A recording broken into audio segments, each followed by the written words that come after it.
বিশ্ববিদ্যালয়ে তাদের যে প্রভাব সেটা টিকিয়ে রাখার জন্য তারা এই লেজুর ভিত্তিক ছাত্র রাজনীতির চর্চা করতে দিয়েছে ছাত্রদেরকে। এবং কি হয়েছে, যারা বিশ্ববিদ্যালয়ে ভর্তি হতে এসেছে, যারা আসলে পলিটিক্যালি কনসাস না, তারা ছাত্র রাজনীতির চিত্রটা এরকমই দেখতে পেয়েছে যে এখানে সন্ত্রাসী হয়, চাঁদাবাজি হয়, এবং এরা কি করে, এরা দলীয় যেই লেজুর ভিত্তি রয়েছে সেটাই আসলে ক্যারি করে। আপনারা বৈষম্য বিরোধী ছাত্র আন্দোলনের 9 দফার অন্যতম একটি দফা ছিল সেটি, এখনো কি আপনারা সেই জায়গায় স্টিক করছেন যে আপনারা ক্যাম্পাস ভিত্তিক ছাত্র রাজনীতি চান না?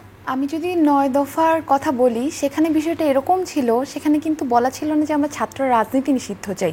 ওখানে বলা ছিল সন্ত্রাসী লেজুর ভিত্তিক যে ছাত্র রাজনীতি সেটা বন্ধ করতে হবে এবং ছাত্র সংসদ নির্বাচন চালু করতে হবে। 250-টিরও বেশি ডিজাইন অপশন নিয়ে ওয়ালটন স্মার্ট ফ্রিজ, বোঝে আপনার প্রয়োজন। এখন আমি সন্ত্রাসী লেজুর ভিত্তিক ছাত্র রাজনীতি বলতে কি বুঝবো, সেটা আমরা বুঝবো যে ছাত্রলীগের বিষয়টা আমরা দেখেছি যে তারা কিভাবে আসলে সন্ত্রাসী, দখলদারিত্ব, চাঁদাবাজি, টেন্ডারবাজি এই কাজগুলো করেছিল, স্টুডেন্টদের মনে ভীতি তৈরি করে রেখেছিল, সেই জায়গাটা আমরা দেখেছি। এবং তারা আমি বলবো যে আওয়ামী লীগের তল্পিবাহক ছিল। আওয়ামী লীগ এবং বিশ্ববিদ্যালয় প্রশাসন তারা সকলেই নানানভাবে ছাত্রলীগের যে কর্মী ছিল তাদেরকে টুল হিসেবে ব্যবহার করেছে, তাদের লাঠিয়াল বাহিনী হিসেবে ব্যবহার করেছে। তো এটা আসলে কি হয়েছে, এখানে ছাত্রলীগ তো এখানে দোষী আমি বলবো, তারা হচ্ছে স্টুডেন্টদের মনে সেরকম ভয় তৈরি করতে পেরেছে এবং তারা লেজুর ভিত্তিক ছাত্র রাজনীতির চর্চা করেছে। কিন্তু এখানে আমি সমানভাবে বলবো যারা আওয়ামী লীগার ছিল, বিশ্ববিদ্যালয়ে যে সকল প্রশাসন ছিল এবং সাদা দল যাদের কথা আমরা বলছি, তারাও কিন্তু একই রকমভাবে তাদের যেই সাম্রাজ্য বা তাদের যেই তখনকার বিশ্ববিদ্যালয়ে তাদের যেই প্রভাব সেটা টিকিয়ে রাখার জন্য তারা এই লেজুর ভিত্তিক ছাত্র রাজনীতির চর্চা করতে দিয়েছে ছাত্রদেরকে। এবং কি হয়েছে, যারা বিশ্ববিদ্যালয়ে ভর্তি হতে এসেছে, যারা আসলে পলিটিক্যালি কনসাস না, তারা ছাত্র রাজনীতির চিত্রটা এরকমই দেখতে পেয়েছে যে এখানে সন্ত্রাসী হয়, চাঁদাবাজি হয়, এবং এরা কি করে, এরা দলীয় যেই লেজুর ভিত্তি রয়েছে সেটাই আসলে ক্যারি করে। আপনারা দলীয় রাজনীতি চান কিন্তু লেজুর ভিত্তি চান না। আমরা সন্ত্রাসী এবং লেজুর ভিত্তিক যে ছাত্র রাজনীতি রয়েছে সেটার কথা বলা হয়েছে আমাদের 9 দফা দাবিতে।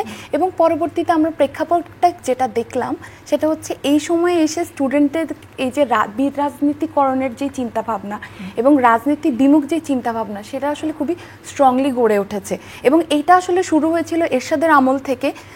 আমরা জানি যে তখন থেকে আসলে এই যে বিরাজনীতিকরণের যে প্রক্রিয়া সেটা শুরু হয়েছে এবং টানা দীর্ঘ অনেকগুলো বছর 90-এর গণঅভ্যুত্থানের পর থেকে ছাত্র সংসদের নির্বাচন হয়নি।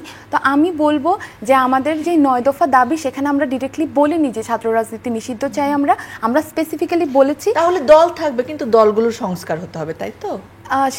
সেটা নিশ্চয়ই, কিন্তু আমরা বলবো যে মানে দলীয় ছাত্র রাজনীতি নিষিদ্ধ করার যে জায়গাটা সেটা না করে, সেটা যদি আমরা বলি তাহলে আমি বলবো যে আমাদের যে গণতান্ত্রিক ব্যবস্থা আমরা দেশে দেখতে চাই সেইটা আমরা পথটাকে বন্ধ করে দিব যদি আমরা ছাত্র রাজনীতি নিষিদ্ধের কথা বলি।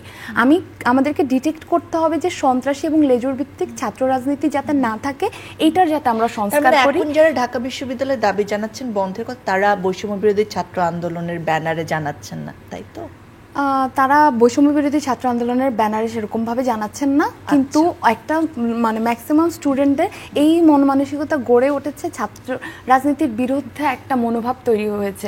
কিন্তু আমরা বলবো যে সেটা আসলে আমাদের সংস্কার প্রয়োজন in a positive way rather than ছাত্র রাজনীতি নিষিদ্ধ করা। অনেক ধন্যবাদ।